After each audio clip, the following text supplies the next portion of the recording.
Teve um jovem que me chamou a atenção, que ele disse assim, perguntaram para ele, como é que era o teu líder? O meu líder era muito legal, tal. Inclusive, às vezes ele me tirava da igreja. Ele fala assim, ele era muito firme, muito firme. Tanto que às vezes daí falei, me tirava da igreja para jogar videogame. Não, da escola.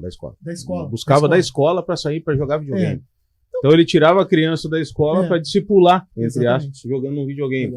Cara, aí é brabo, né? Exatamente. Mas olha só, interessante que essa semana até nós tivemos uma perda irreparável aí para nós, né? Mas o céu ganhou muito com a partida do pastor Wood Bauchan Jr., né?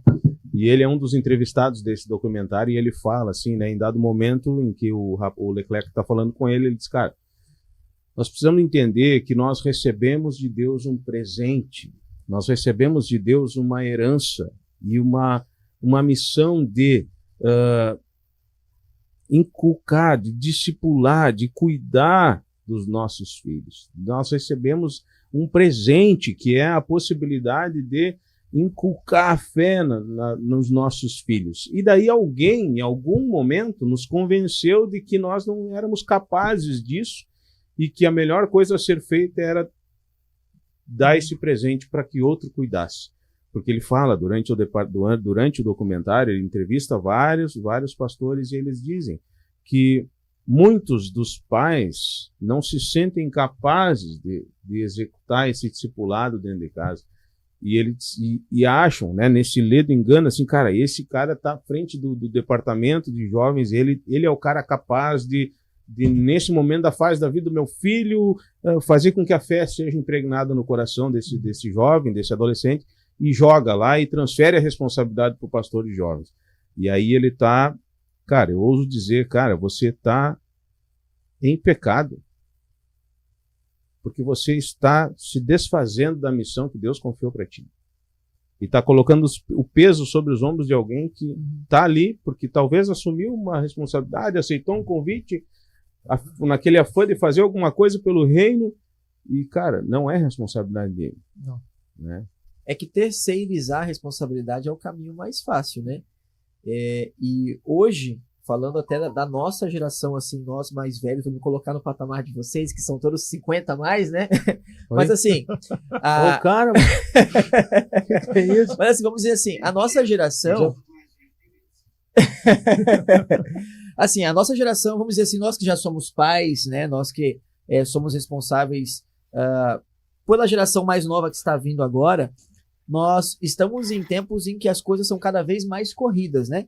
E isso nós estamos falando até mesmo ministerialmente, né? São tantas atividades na igreja, são tantas responsabilidades, que na prática, se nós seguirmos o rito automático, é mais fácil terceirizar essa responsabilidade para alguém que está responsável por aquela faixa etária, do que eu, na minha casa, buscar a Deus, me relacionar com Deus, buscar conhecimento para preparar os meus filhos para a obra de Deus.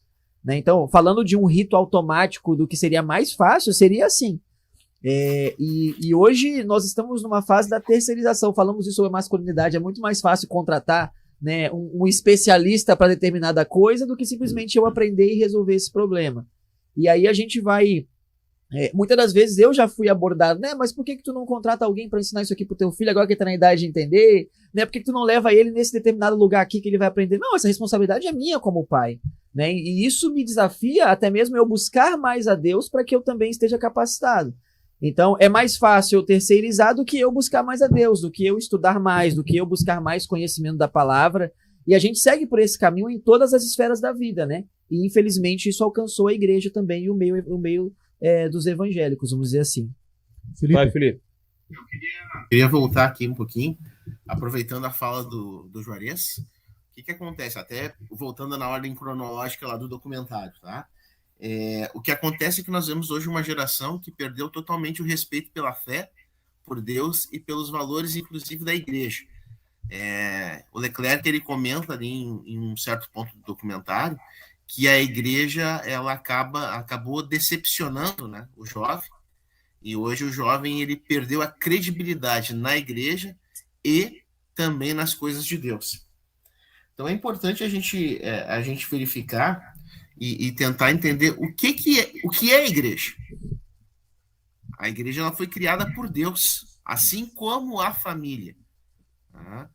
O que acontece é que, infelizmente, o homem, né, ele mudou o propósito, assim como a sociedade hoje tenta mudar o propósito e as características da família. O propósito da igreja, que é a reunião dos santos, daqueles que creem, tem sido também mudado na sua essência. E acho que esse é um ponto que nós precisamos comentar aqui antes de seguir adiante. Qual é o propósito da igreja? Por que nós nos reunimos na igreja? Cronologicamente, a família foi criada antes da igreja, né, filho? Exato, a família foi criada antes da igreja. Não, eu estou falando da questão cronológica lá do documentário. Nada a ver com a criação. Sim.